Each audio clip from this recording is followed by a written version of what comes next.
Предаването Бизнес Старт продължава и с нашата седмична рубрика Бизнес психология. В студиото вече е Виктор Стоилов, създател на Маркадемик. Здравейте! Добро утро! Добро утро! Ще си говорим с вас днес за психологията при най-вече електронното пазаруване. Какви са спецификите предвид и наближаващият черен петък? Наближаващ, мисля, че не е най-правилното изразяване в точно тази година, защото всяка година виждаме изместване изобщо на феномена черен петък и от една идея, в която в един конкретен ден да бъдат продавани стоки на много голямо намаление, то вече превръщаме целият пазар в с един черен ноември, бих казал, в който брандовете постоянно се надпреварват в това кой по-рано ще направи отстъпките си, кой ще вземе по-голям пазарен дял в това време, как ще бъдат насочени изобщо потоците на приходи от страна на потребителите. И от тази гледна точка пък самите потребители започват да променят начина си на пазаруване. По какъв начин се променят потребителските навици?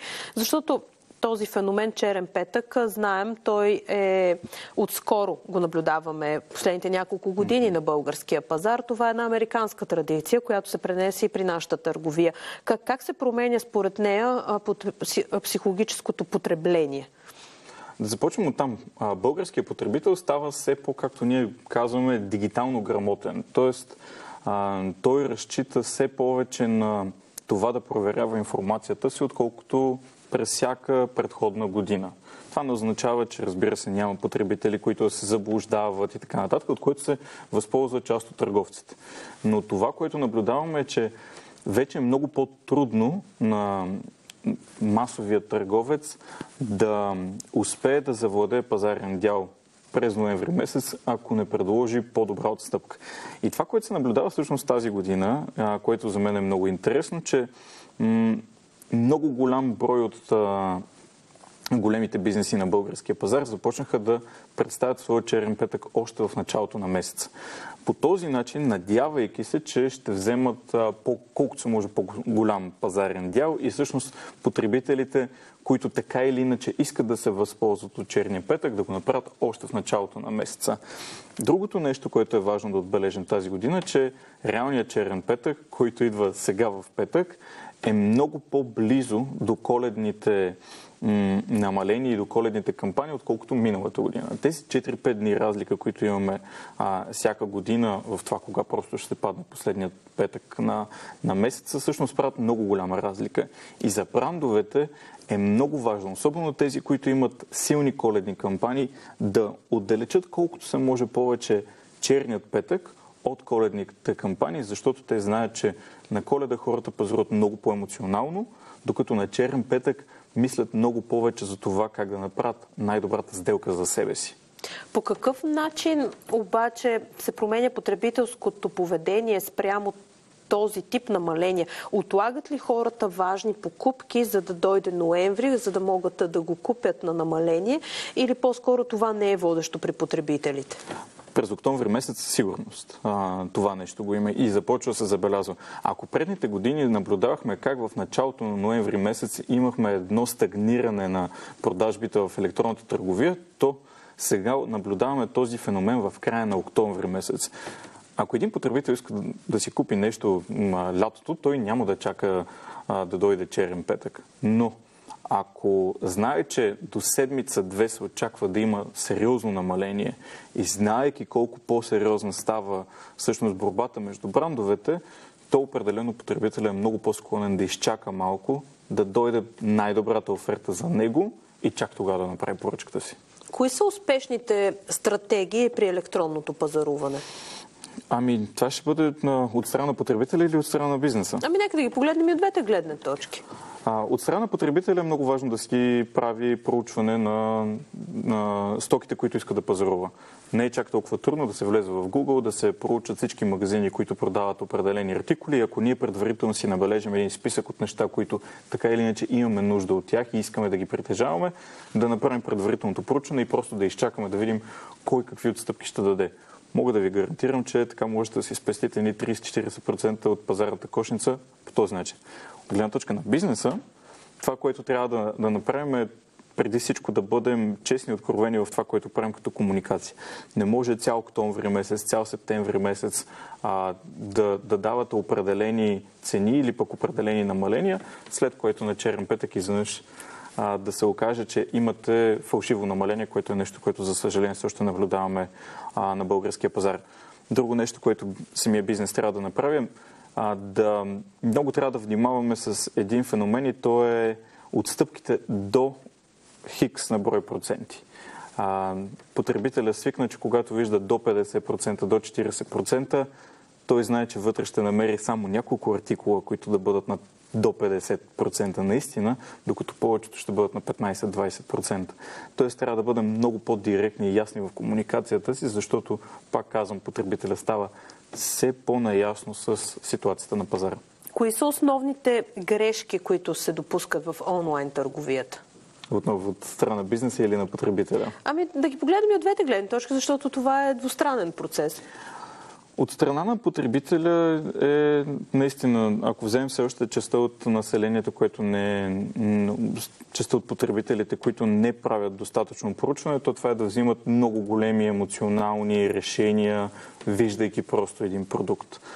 Трябва да мислим за това бранда, дали има, от който купуваме, дали има репутация, каква е тя, да го проучим предварително и чак тогава да взимаме решения за нас. Второ нещо, което се допуска, между другото, много често като грешка от потребителя, е купуват се неща, които искат веднага да влезат в употреба, обаче забравят, че не малка част от търговците, които продават на българския пазар, складовата им база изобщо не е в България.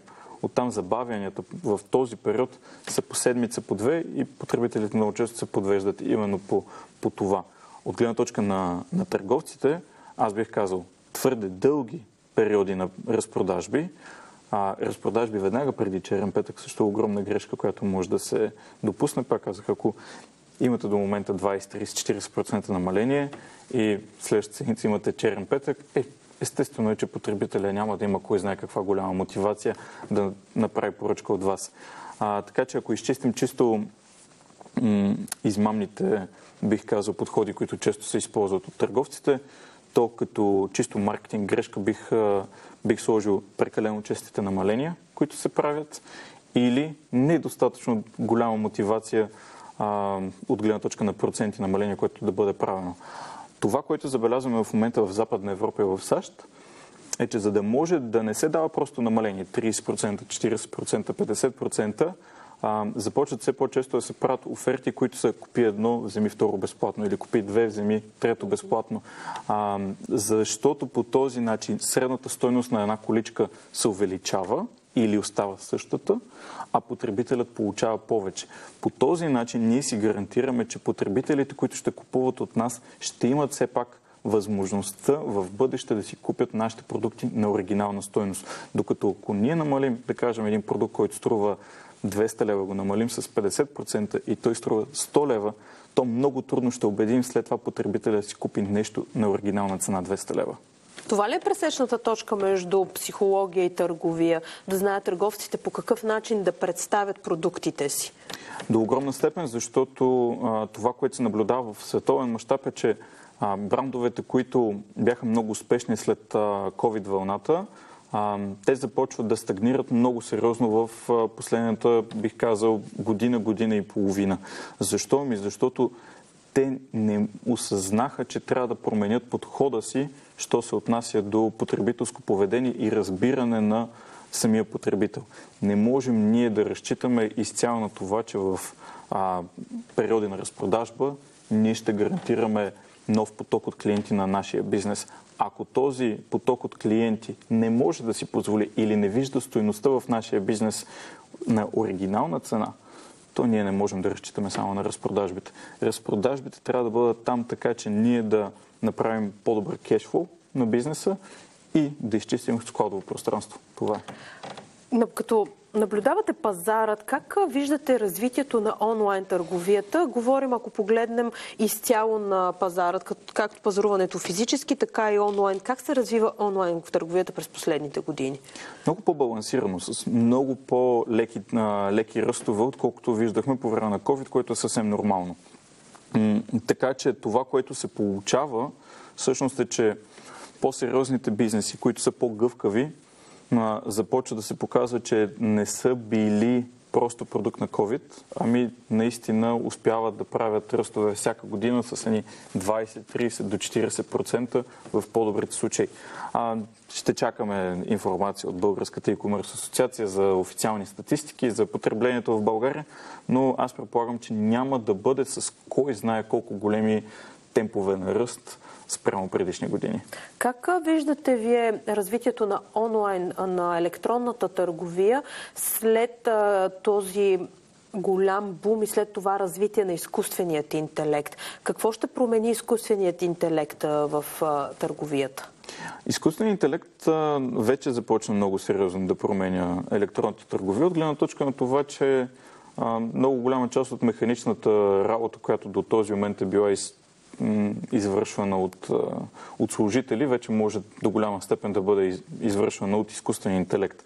Вижда се и в маркетинга, вижда се и в изобщо начина, по който работят складови програми и така нататък. Тоест, изисква се все по-малко човешки капитал, за да може да бъде свършена дадена работа. За сметка на това, човешкият капитал пък трябва да става все по-качествен, така че да може да оцелява в тези условия. И пак казвам, тази механична работа, която до този момент е била извършена от хора, вече се замества много бързо и в електронната търговия. Какви са нагласите сред българските потребители? Като тенденции при пазаруване? Тенденциите са, че българският потребител като цяло винаги ще предпочита да взима нещо на много по-добра цена. Определено все още гръмките заглавия са много важни у нас, за разлика от някои други страни. Така че ние трябва да се чувстваме добре, че сме си взели нещо на оферта. Трябва да усетим, имаме го малко точно като на старите пазари с това, че сме надхитрили някого малко или много, така че българският потребител трябва да се чувства много комфортно след като си е купил нещо, да се чувства, че е взел много добра оферта. Много ви благодаря за този разговор. Виктор Стоилов, създател на Маркадемикс.